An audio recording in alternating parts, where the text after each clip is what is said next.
Salut à toi et bienvenue sur ma chaîne à moi. Aujourd'hui, on va parler des tutos sur Facebook. Ce qu'il faut faire, ce qu'il ne faut pas faire et avec en prime comment réparer ta caisse sur Facebook. À tout de suite. Bon, alors les groupes Facebook. Il y a beaucoup de choses à dire. Par quoi commencer? Alors les groupes Facebook, c'est comme les forums PHPBB, donc je fais le lien entre deux parce que j'étais administrateur sur un forum que j'ai créé il y a pas mal de temps. Et voilà comment ça se passe. Grosso modo, il y a celui qui a l'idée de créer le groupe, l'administrateur, viennent autour de lui les modérateurs, et ensuite il y a le reste du groupe. Ce qu'il faut comprendre, c'est que, avec l'expérience que j'ai, c'est que il y a, au niveau des gens qui sont actifs, qui sont capables de t'apporter des bonnes réponses, je compte entre 1 et 3%. Ensuite, tu comptes entre 7 et 10% pour les, on va dire, les modérateurs et les gens qui sont vraiment actifs.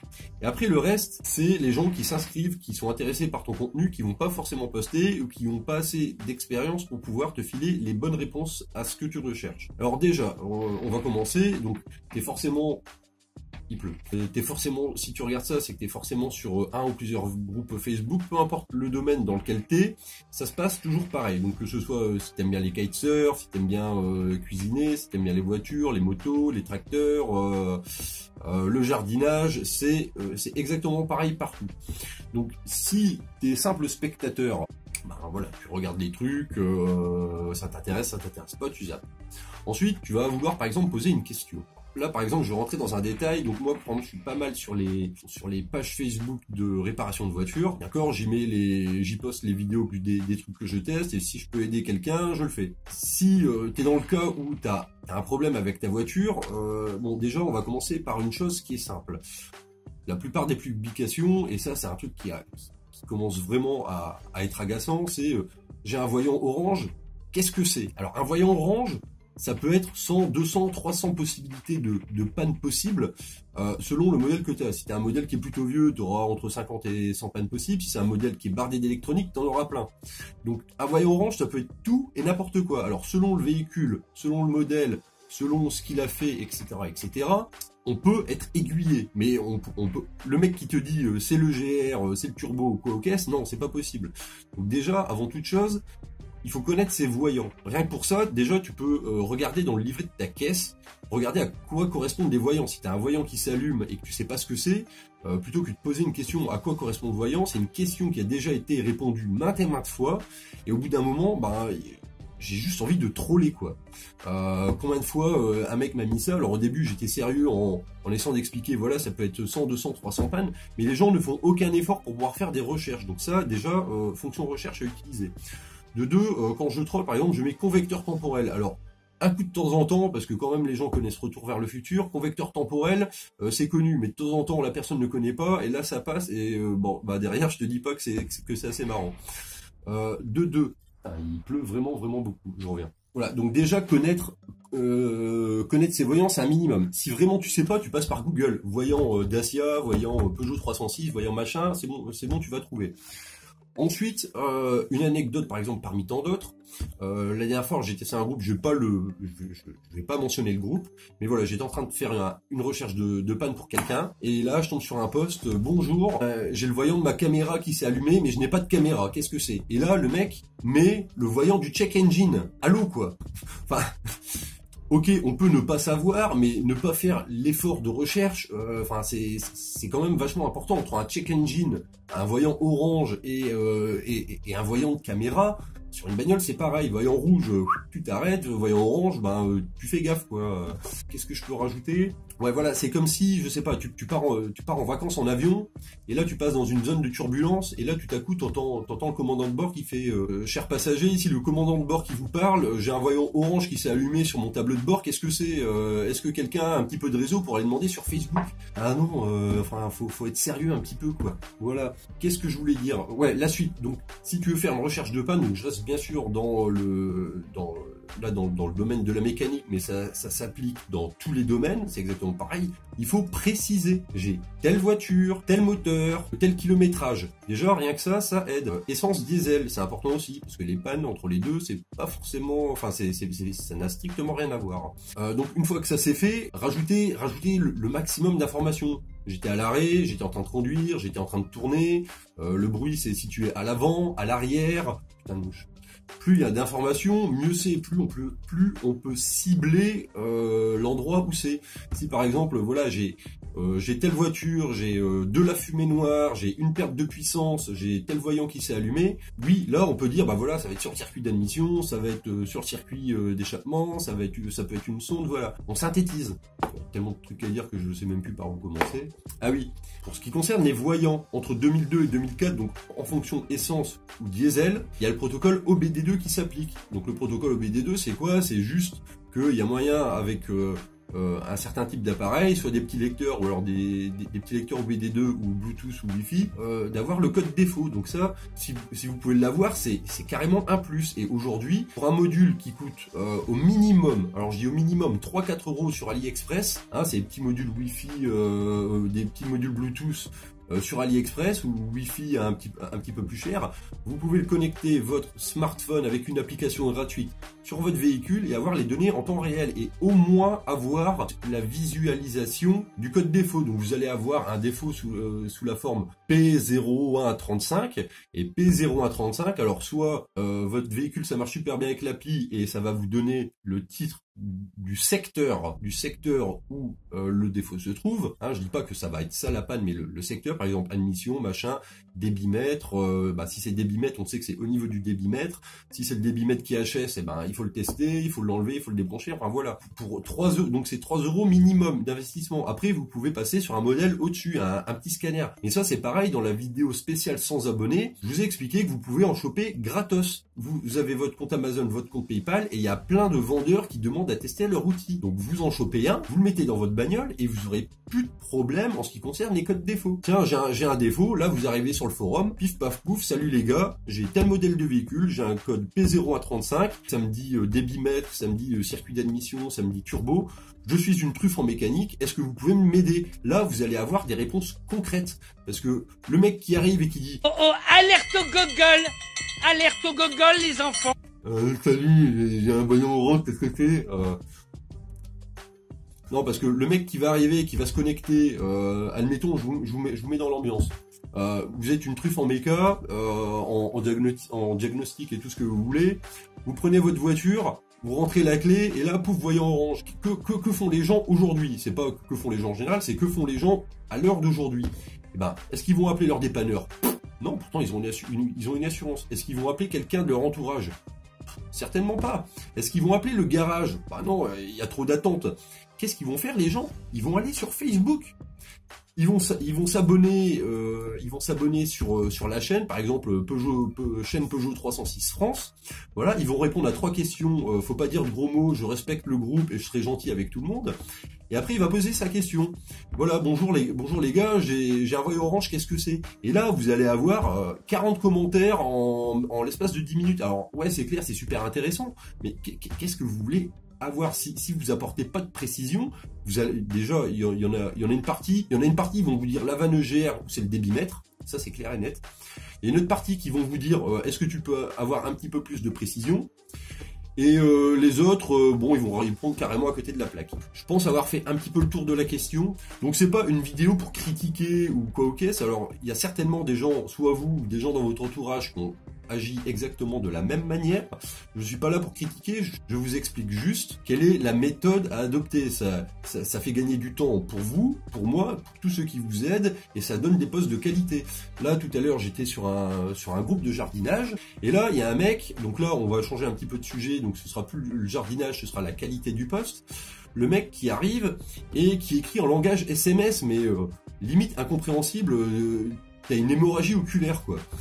Et alors là c'est un truc qui me met à moitié en pétard, parce que déjà c'est clair, la personne en question n'a fait aucun effort. Donc quand je dis langage SMS, c'est vraiment langage SMS, mais gentil, J-A-N-T-I, voilà, il y a vraiment aucun effort. Il y a quasiment pas d'espace, il y a pas de ponctuation, il n'y a pas de renvoi à la ligne, donc même quelqu'un qui écrit en SMS peut faire des efforts et écrire comme ça. Alors donc la fin de son message, oui je suis pourtant gentil, j'essaie de faire des efforts. Bah non, je suis désolé, là tu fais pas d'efforts, mec.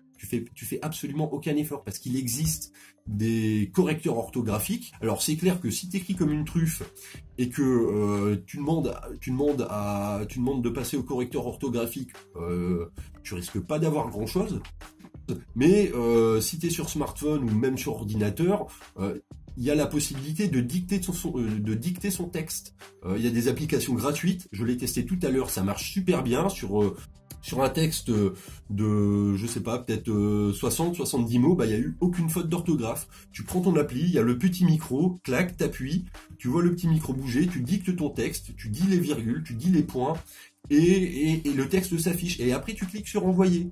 Voilà, donc après on va me dire oui mais les personnes machin tu connais pas leurs déficiences et tout. Ben si elles savent poster un post de merde avec plein de fautes sans faire d'efforts pour la ponctuation et les textes, et qu'elles sont capables d'envoyer en même temps une photo, parce que à la fin du post, le gars il avait dit oui je vais mettre des photos, mais au final le mec il a mis tout son pavé de texte bourré de fautes, incompréhensible, il n'y avait aucune photo, et au final tout le monde a perdu son temps. Alors bien sûr ça a fait polémique sur la page, et il y a eu la guéguerre entre ceux qui s'en foutent, donc voilà, qui mettent juste des likes, qui regardent et qui se barrent, ceux qui disent ah mais oui mais nous on te comprend machin, tu peux les mettre, on n'est pas là pour juger, t'as qu'à mettre tes photos, on va regarder, ok d'accord, et les gens comme moi qui bah voilà écoute je suis conscient que tu es un problème, mais il existe des solutions. Et là, bien sûr, il y a eu la brigade des pleureuses.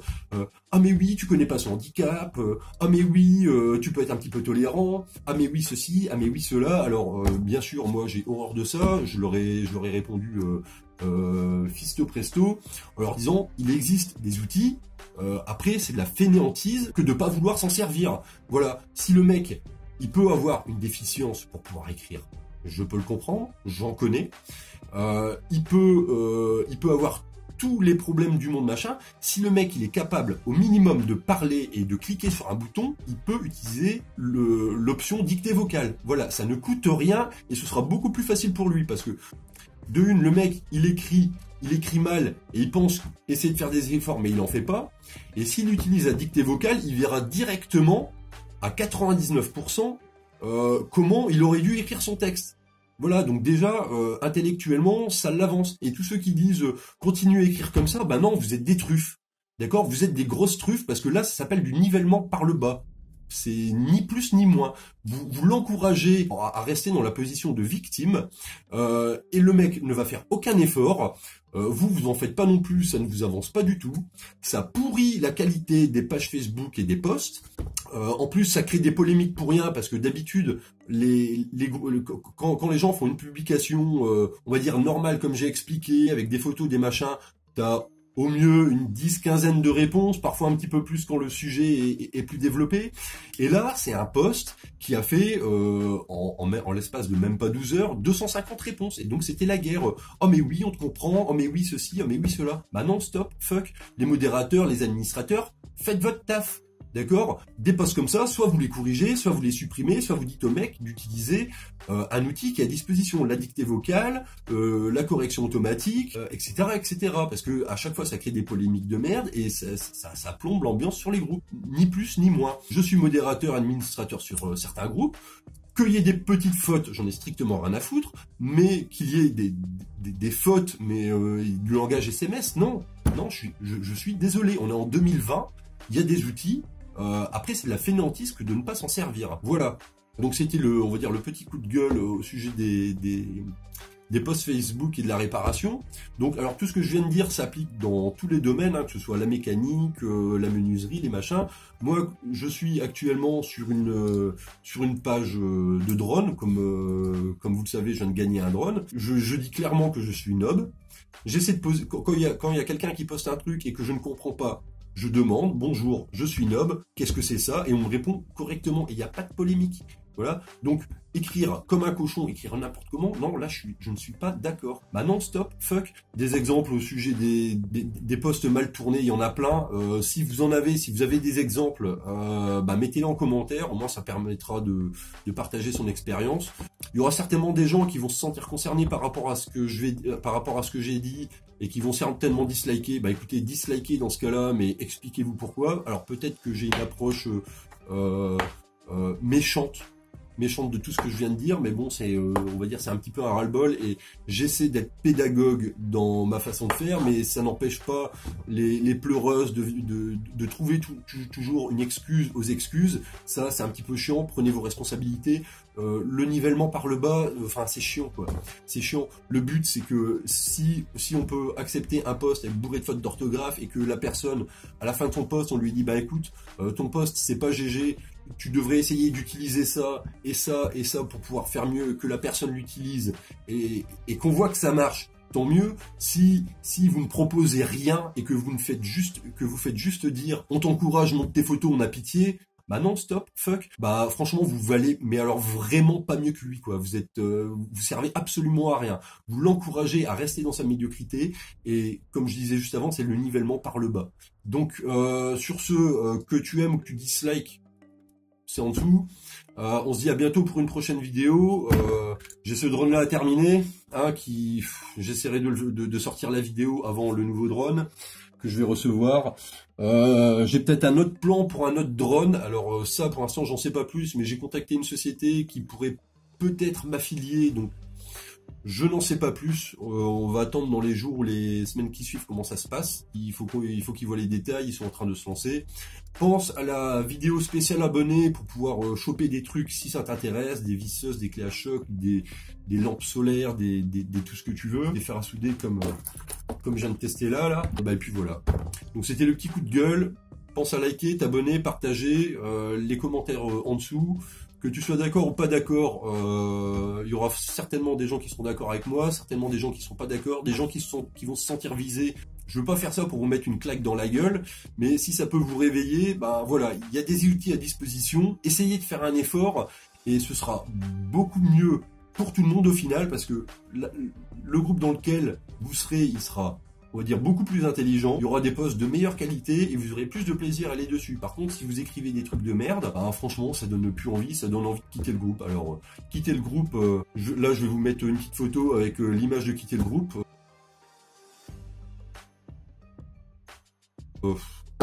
Voilà, c'est un des trucs qu'on peut rajouter un petit coup de temps en temps. Ça fait rire, mais voilà, c'est comme ça. Il y a des bons éléments, régulièrement des bons éléments qui en ont ras le cul et qui soit arrêtent leur page, enfin qui se barrent parce qu'ils en ont ras le cul de répéter toujours la même chose. Le petit groupe de 10% que je vous disais au début, ben au final c'est eux qui font le plus d'efforts parce qu'ils essaient de mettre du contenu de qualité, des machins, des trucs comme ça. Et on peut comprendre qu'il y ait des gens qui soient nobles dans le domaine, mais ne pas utiliser la fonction recherchée, ne pas faire des efforts pour essayer de s'intéresser, ne pas chercher dans son livret les informations essentielles, choisir la facilité à poster directement alors que une recherche Google ou une recherche dans un petit livre, c'est vite fait, vous aurez la réponse. Ne pas faire d'efforts sur l'orthographe, tout ça, ça plombe les forums, ça plombe les pages et ça met de la mauvaise ambiance. Et puis après, ben voilà. Allez, sur ce, j'arrête de parler, je te dis à la prochaine, à bientôt pour d'autres tutos, vidéos, tout ce que tu veux. Si j'ai d'autres bons plans, je les partagerai. Et on se dit à bientôt. Salut!